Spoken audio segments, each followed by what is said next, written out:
Isn't it interesting that one of the most daring acts of the Civil War started out as a joke? Robert Smalls was struck by a brilliant idea. He used his knowledge to steal the ship on which he worked, and he used that ship to escape with his family and fellow slaves, thus becoming a hero overnight. But it did not stop there. Robert Smalls showed leadership by organizing a successful slave rebellion, and, as a free man, he campaigned against slavery and segregation, leaving behind a legacy that inspired others to fight 19th century racial injustice.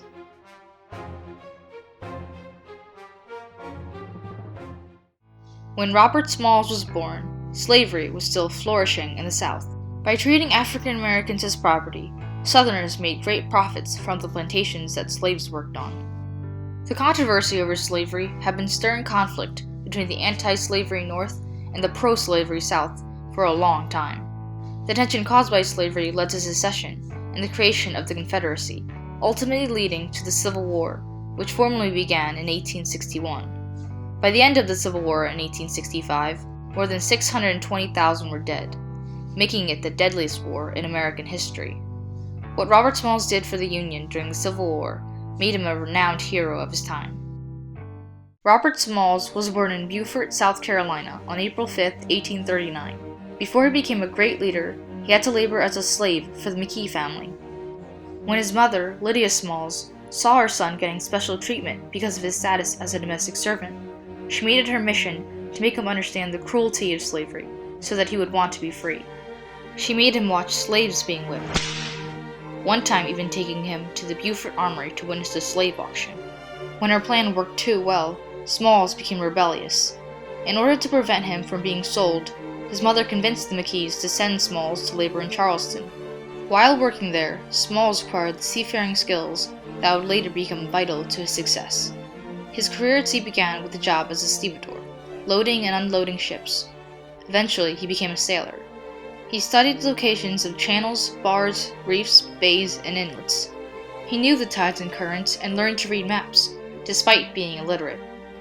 Unsurprisingly, Smalls became known as one of the finest sailors in South Carolina. Smalls' motivation for escape intensified when he started a family. In 1858, he married Hannah Jones, and they had a daughter, Elizabeth. When Smalls asked their master, Samuel Kingman, if he could purchase their freedom, Kingman told him that the price of their freedom was $800, a lot of money for a slave. After 3 years, Robert and Hannah had accumulated more than $700.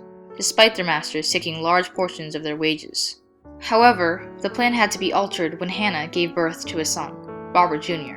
At that point, Smalls decided that their only chance of freedom was escape. After the Civil War broke out, Smalls was hired as a wheelman of the Planter, a cotton transport steamer that had been chartered to the Confederates. He got the idea to steal the ship from a crew member who joked about his great resemblance to the captain. Smalls told his trusted crew members what he was planning and prepared his family so that they would be ready at a moment's notice. The crew gave him control and agreed to let him decide when the time was right. When Smalls found out that the captain and his white officers were going ashore for a night out, he knew the moment had come. He disguised himself as the captain by wearing his uniform and copying his mannerisms, like folding his arms over his chest. Before leaving the harbor, the crew stopped by the wharf to pick up their families. With Smalls' knowledge of the secret signals, the Planter was able to pass soldiers staffing the forts that guarded Charleston Harbor without a second glance, including the ones at Fort Sumter. When his crew members wanted to race past Fort Sumter because of their fear of getting caught, Smalls retained a calm composure and stuck to the plan. His leadership led to the plan's ultimate success: his freedom, his crew's freedom, and their family's freedom. This courageous act convinced many people that slaves should be freed, and it earned him many followers. Because here was someone who was intelligent enough, who was courageous enough, who was confident enough to engineer really this dramatic and extraordinary escape right out from under the noses of the superior race. His gallant rebellion was a major blow to the South, because it refuted the claim that slaves were happy with their condition, and disproved the notion that African Americans were incompetent and inferior. This is perfectly summed up when Congressman William Kelly exclaimed, "There was nothing at all to show the Negro could do without a white leader. But there came Robert Smalls, showing that your race have enterprise, energy, capacity, and may be trusted to go alone."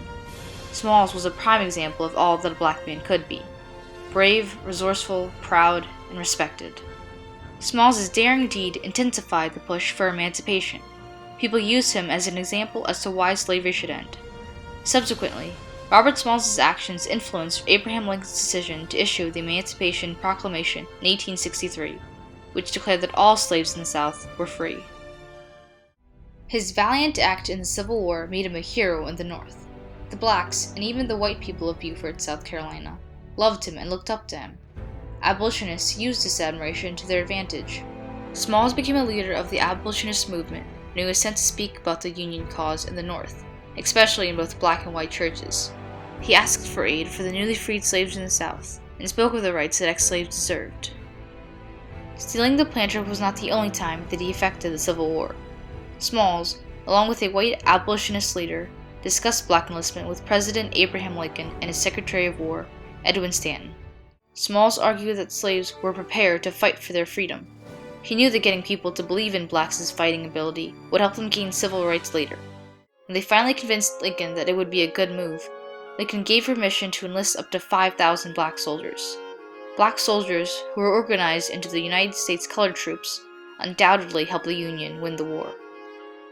Robert Smalls effected change wherever he went. On a rainy Philadelphia day in 1864, Smalls got on a streetcar and the conductor told him to move to the open platform, as black people were not allowed to sit in the cars. Smalls refused to move and chose to get off and walk in the rain instead. The humiliation that he suffered outraged people. Here was a Civil War hero being told that he couldn't sit in the streetcar because of his skin color. It gave rise to a movement that eventually succeeded in putting a law in place to integrate streetcars in Philadelphia. After the Civil War, Robert Smalls became a political leader during Reconstruction, the tumultuous period after the war ended. Smalls became involved in politics in 1867 when he helped to create and lead the South Carolina Republican Party, which fought for civil rights and included African Americans for the first time in the South. Smalls started his political career as a member of the South Carolina State Legislature and later the United States Congress, becoming one of 16 blacks who were elected to Congress during Reconstruction. In total, up until the rise of Adam Clayton Powell in the 1940s, the longest-serving African American in Congress had been Robert Smalls. In this role, Smalls continued to display leadership and struggle against segregation. He had the ability to easily communicate with former slaves in multiple languages. For instance, he helped to quell a controversy in the rice districts by speaking to the ex-slaves in Gullah, a mixture of West African languages and English. In addition to conversing with the ex-slaves, Smalls wrote a letter to their governor, advising him to abolish the unjust payment system put in place by the rice planters to exploit the laborers. As a representative, he listened to the complaints and suggestions of the people of his district. This garnered him many supporters. His popularity in Beaufort led to his serving 5 terms in Congress. In Congress, he fought for freedmen's rights. Smalls helped get African Americans many rights in the 1868 South Carolina State Constitution, including the right to vote. His role as a politician enabled him to provide increased financial opportunities for former slaves. Furthermore, Smalls worked with the formerly enslaved to create schools on the Sea Islands where they could learn to read and write, as well as learn different crafts, such as masonry or carpentry. One of his most important legacies was his fight for equal opportunities in education for all. In the South, since only rich white children could afford to go to school or be sent to the North, African Americans and poor whites didn't get a formal education. Later, he introduced a resolution in 1868 to create the first free compulsory schools in the history of the state of South Carolina, or in the history of the South, for black or white kids. The first public schools introduced by Robert Smalls. He helped raise money for the cause by making speeches and holding fundraisers. This idea was unheard of at the time. His example spurred others to do the same. Unfortunately, Reconstruction ended in 1877, and much of Smalls' hard work was reversed. In spite of this, Reconstruction built the groundwork for the civil rights movement of the 1950s and 60s, and Reconstruction wouldn't have worked without Robert Smalls.